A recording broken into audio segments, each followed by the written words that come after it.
नमस्कार, आप देख रहे हैं दिल्ली तक। मैं हूं आपके साथ अनुराधा तक। देश की राजधानी दिल्ली एक बार फिर से अखाड़ा बन चुकी है। अखाड़ा वही पुराना है जहां पर दिल्ली सरकार और अधिकारियों के बीच में टकराव दिखाई देता है, तनातनी दिखाई देती है। इस बार ये तनातनी जो है वो खुलकर सामने आ गई है।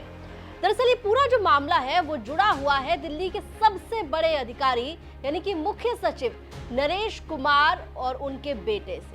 दिल्ली की केजरीवाल सरकार के पास ये शिकायत आई कि मुख्य सचिव ने अपने पद का दुरुपयोग कर अपने बेटे को फायदा पहुंचाया है। दरअसल द्वारका एक्सप्रेसवे के लिए जो जमीन का अधिग्रहण हुआ था, उसके लिए जो मुआवजे का ऐलान हुआ, उसको लेकर ये पूरा विवाद छिड़ा हुआ है। क्योंकि ये मुआवजे की जो रकम है ये बढ़कर एक बड़ा आंकड़ा पार कर गई। 850 करोड़ रुपए का फायदा मुख्य सचिव के बेटे जिस कंपनी में काम करते हैं उस कंपनी को हुआ है। तो ऐसे ये तार जुड़ रहे हैं। अब इन तारों के जुड़ने की कहानी को लगातार अरविंद केजरीवाल की सरकार उठा रही है और अब दिल्ली की विजिलेंस मंत्री आतिशी ने अरविंद केजरीवाल को, मुख्यमंत्री को, इस पूरे मामले की प्राथमिक जांच रिपोर्ट सौंपी है। ये 670 पन्नों की रिपोर्ट है और इस रिपोर्ट में क्या कुछ कहा गया है वो आपको हम ग्राफिक्स के जरिए बताते हैं। मुख्य सचिव नरेश कुमार के बेटे से जुड़े भ्रष्टाचार मामले में विजिलेंस मंत्री आतिशी ने मुख्यमंत्री अरविंद केजरीवाल को 670 पेज की शुरुआती जांच रिपोर्ट सौंपी है। सूत्रों के अनुसार इस रिपोर्ट में प्रथम दृष्टया चीफ सेक्रेटरी ने अपने बेटे से जुड़ी कंपनी को 850 करोड़ रुपए का नाजायज फायदा पहुंचाया है।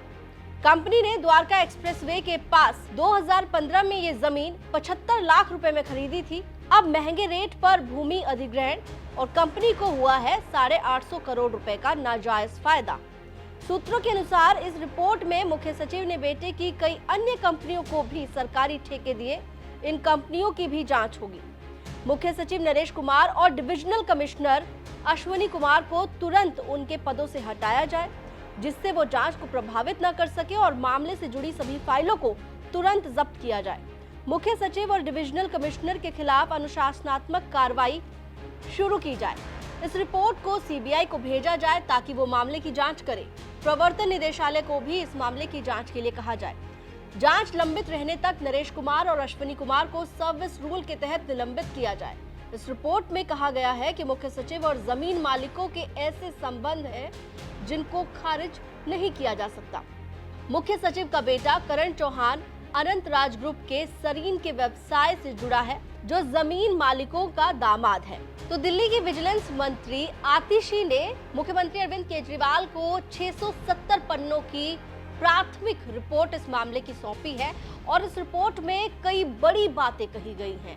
इस रिपोर्ट में जहां चीफ सेक्रेटरी के बेटे करण चौहान का नाम लिया गया है और चीफ सेक्रेटरी पर आरोप है कि उन्होंने अपने पद का दुरुपयोग किया है, यहाँ पर कॉन्फ्लिक्ट ऑफ इंटरेस्ट की बात कही गई है। साथ ही इस रिपोर्ट में यह भी कहा गया है कि चीफ सेक्रेटरी नरेश कुमार और डिविजनल कमिश्नर अश्वनी कुमार को पदों से हटाया जाए, उन्हें निलंबित किया जाए और जब तक जांच लंबित है तब तक उन्हें निलंबित किया जाए ताकि वो जांच को प्रभावित ना कर सके। वहीं आपको ये भी बताना बड़ा जरूरी है कि मुख्यमंत्री अरविंद केजरीवाल के पास द्वारका एक्सप्रेसवे प्रोजेक्ट में भूमि अधिग्रहण को लेकर पहले अनियमितता बरते जाने की शिकायत की गई थी और इसके बाद ही अरविंद केजरीवाल ने सतर्कता मंत्री आतिशी को जांच करने का निर्देश दिया था। आरोप लगाया गया कि मुख्य सचिव नरेश कुमार के बेटे को एक ऐसे व्यक्ति के रिश्तेदार ने नौकरी पर रखा है जिसे एक सड़क परियोजना के लिए अधिग्रहित जमीन के लिए बढ़ा हुआ मुआवजा दिया गया है। दरअसल भारतीय राष्ट्रीय राजमार्ग प्राधिकरण यानी कि NHAI द्वारा अधिग्रहित की जा रही बामनोली में 19 एकड़ जमीन की कीमत इस साल मई में तत्कालीन जिला मजिस्ट्रेट दक्षिण पश्चिम हेमंत कुमार ने 41 करोड़ रुपए से बढ़ाकर 353 करोड़ रुपए कर दिया था। बाद में इस मामले में गृह मंत्रालय ने हेमंत कुमार को निलंबित कर दिया था। तो इस मामले की जांच अब सीबीआई से कराना चाहती है केजरीवाल सरकार। ये बात इस रिपोर्ट में कही गई है। साथ ही आपको बयान सुनवाते हैं दिल्ली सरकार में मंत्री सौरभ भारद्वाज का। उन्होंने इस पूरे मामले को लेकर क्या कुछ कहा है, सुनिए। देखिए, आप एक रिपोर्टर हैं, क्या आप अपने एडिटर की जांच कर सकते हैं? क्या कोई डिविजनल कमिश्नर अपने बॉस चीफ सेक्रेटरी की जांच कर सकता है? ये कैसे हो सकता है? ये कैसे संभव है? ये तो मजाक है। और क्या जांच करके आपने कभी देखा कि कोई आईएएस अधिकारी प्रेस कॉन्फ्रेंस करते हो? आज तक हमने नहीं देखी। तो ये जो पूरी की पूरी पूरा का पूरा ये जो पूरा मामला दिख रहा है, ऐसा लग रहा है कि कुछ छुपाने की कोशिश है, कुछ बौखलाहट है, कुछ है जिससे सिस्टम के अंदर बहुत घबराहट है। वरना इनको कोई जरूरत नहीं थी इस तरीके की प्रेस कॉन्फ्रेंस करके क्लीन चिट देने की। जांच ही नहीं हुई तो आप कैसे जांच कर सकते हैं अपने बॉस की? संभव ही नहीं है। देखिए, प्रेस में जाने की इजाजत या तो एलजी ने दी हो उनको। अगर एलजी ने दी हो तो एलजी ऑफिस बताएं, और अगर इजाजत नहीं है तो नियमों का उल्लंघन है। अब तक तो इनके ऊपर कार्रवाई हो जानी चाहिए थी। और ये खुद एनसीसीएसए सिविल सर्विसेज जो बोर्ड है, जो सब अधिकारियों के ऊपर कार्रवाई करता है और ट्रांसफर पोस्टिंग करता है, उसके ये सेक्रेटरी हैं, सदस्य हैं। उसमें मुख्यमंत्री, मुख्य सचिव और ये अश्विनी कुमार हैं। अब अगर ये ही चुनी हुई सरकार के खिलाफ खुल के हैं तो उस बोर्ड के अंदर तो एक अधिकारी तो खुल के चुनी हुई सरकार के खिलाफ है, तो वो बोर्ड कैसे काम करेगा? और दूसरे अधिकारी हैं जिनके ऊपर आरोप लगे हैं। तो ये बड़ी अजीब स्थिति है, और क्योंकि अजीब है इसीलिए लगता है कि कुछ रहस्य है। तो इस पूरे मामले पर सरकार का पक्ष तो आपने सुन लिया, लेकिन अब आपको एक और बयान सुनाते हैं, और ये बयान बेहद महत्वपूर्ण है। और ये बयान जिस तरीके से दिया गया है वो भी अभी सवालों के घेरे में है। बयान है डिविजनल कमिश्नर अश्विनी कुमार का, और सीधे तौर पर वो कह रहे हैं कि मुख्य सचिव की छवि को खराब करने की कोशिश की जा रही है, और जो आरोप उन पर लगाए जा रहे हैं ये बेसलेस हैं, बेबुनियाद हैं। सुनिए। ये प्रेस कॉन्फ्रेंस इसलिए करनी पड़ी कि काफ़ी भ्रांतियां फैलाई जा रही हैं और काफ़ी झूठ फैलाया जा रहा है। इसलिए बहुत ज़रूरी है कि फैक्ट्स जो रिकॉर्ड पे हैं उनको आप सब लोगों के समझ रखा जाए, और ये बात जनता तक पहुँचे कि सच्चाई क्या है।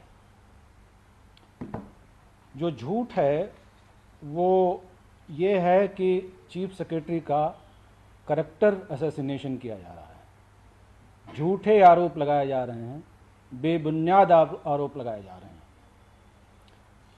ये जो ज़मीन है जिसका एक्विजिशन साउथ वेस्ट डिस्ट्रिक्ट में किया गया, ये 2017 में नोटिफिकेशन इसका हुआ था। पहला नोटिफिकेशन मनसा जो सरकार जाहिर करती है वो 2017 में हुआ था, और ये एनएचआई के लिए लैंड एक्विजिशन है। आप जैसे लोगों को पता है सबको कि द्वारिका का एक्सप्रेस बन रहा है, और यही नहीं, दिल्ली के दूसरे क्षेत्रों में भी एनएचआई की जो आर्टेरियल रोड्स हैं उनके चौड़ीकरण के लिए ज़मीन एक्वायर की गई, और उसमें साउथ वेस्ट भी शामिल है।